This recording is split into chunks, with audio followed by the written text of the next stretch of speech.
here's a question I had, and it's something that I was just thinking. We said the $100,000 for this, for the initial licensing fee, the $100,000 in a certified cashier's check shouldn't be a problem. But if you're doing the renewal and it's $100,000, we get back to the banking issue.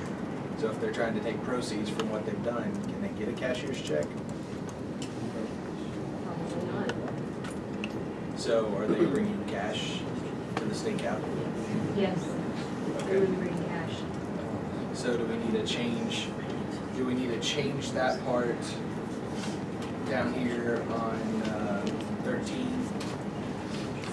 13C where it says renewal fee of $100,000 by certified cashier's check payable to the state of Arkansas? It seems like we ought to. Why don't we add, in case there's a bank before we do it, we can add cash or certified. Or secure funds. Yeah. Certified funds of some form. Yeah. In tax, we require certified funds, how they choose that as a money order versus a cashier's check versus some other form of certified funds behind this document is up to the taxpayer, but that's something we require to settle delinquencies. Okay.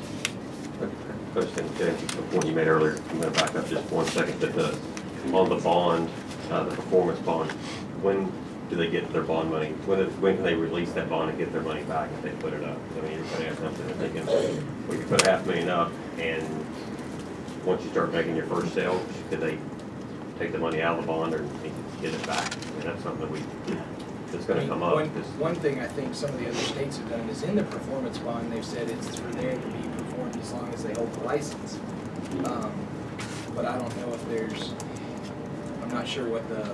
But do we want to, do we want to do that, or do we want to say, once you've made your first financial transaction, you don't need that bond anymore, and they can get the money back out? That's a lot of money if someone's just going to have it tied up indefinitely. Some of it. Out Some of it depends. Yeah. You would need some of it to be able to pay. You had hard times or things were slow. Yeah. So just, I don't have the answer. I have a question more than like we should do it one way or the other, but should we address how long that bond has to stay in existence? My initial gut reaction is as long as they hold the license, but I could be, if someone's got input on that, or I mean, that's. do we do any of that anywhere else in the state? What other states out there on performance bond, how long do they last? Is it just? Some of them are, especially when you look at places like Connecticut and Illinois, you're looking at construction. That performance bond is a construction of the facility within a certain amount of time. So they don't start and then stop and we have to clean it up. Because if they get it fully built, there are other concerns. And some of the other bonds that other states have are for compliance with tax laws.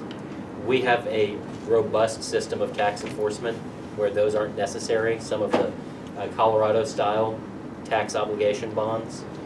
However, the question of whether you want the performance bond and the initial bond to be maintained for other violations, once it's constructed, what would be the purpose of having them have that amount tied up? What would be the purpose? That's how I'm leaning on it. I mean, once you've built it and completed the construction, because that's why we put the thing in there. That's why I thought we put it on there. So if they've completed construction and they've made their first sale, then the bonds could be taken back. I mean, that's where I would kind of lean on it. Yeah, and that's what I think.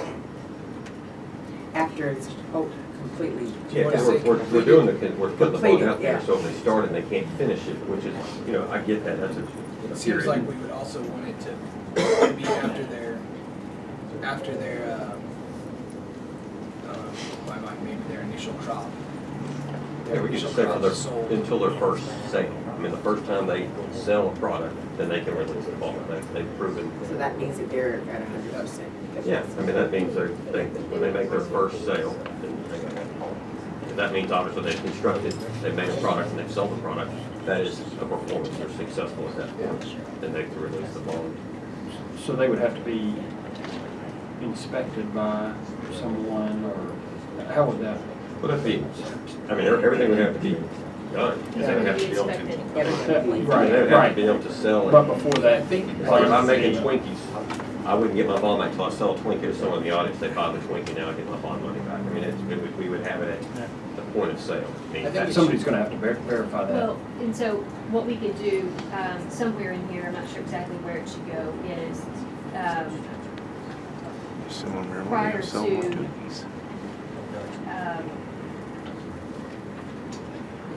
Well, here, let me ask this question. If we're gonna have some kind of system from seed to sale, we're gonna know from the first time they planted their first batch, Right. right? To the time that it's sold. So it seems like it makes me leery just to say any sale, because then you can get somebody who's selling something that, I don't know, it just. Well, I mean, sale of But I marijuana. think we say the first time they sell their first crop. Would you Or- like to tailor it to when they have to file reports already?